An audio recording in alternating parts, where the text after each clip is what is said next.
खुलुमबाय गोजोन फुंबिलिनि गासैबो बड'लेण्ड बुब्लिनि अनसायगिरिफोरखौ बरायग्रोबाय।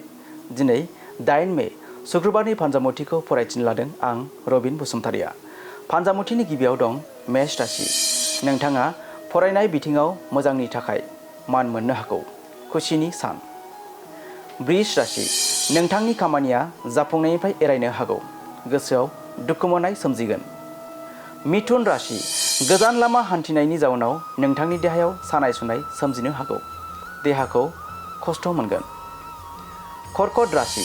मोनसे खामानिखौ लाना बबेबा मावख'आव थांलाय फैलाय जानांनो हागौ। मेंनाय सोमजिगोन। सिंह राशि। लोगोफोरजों रंजा खुसि खामानि मावनो हागोन। साना गाहामै थांगोन। कन्या राशि।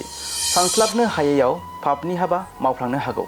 खामानिखौ सानै हयै मावनांगोन। तुला राशि। माबा मोनसे दाय मावफ्लांना गोसोआव गिखांनाय सोमजिगोन।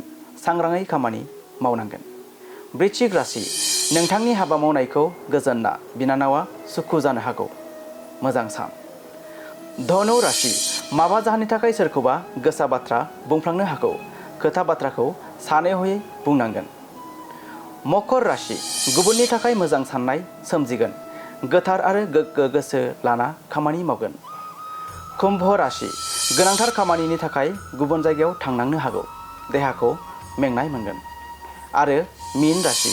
नोंथांनि जाफुंसारनायखौ लाना बिदाया गोजोननाय मोनगोन। खुसिनि सान। दिनै सानसेनि राशि फरायथिनायाबो एसेनोसै।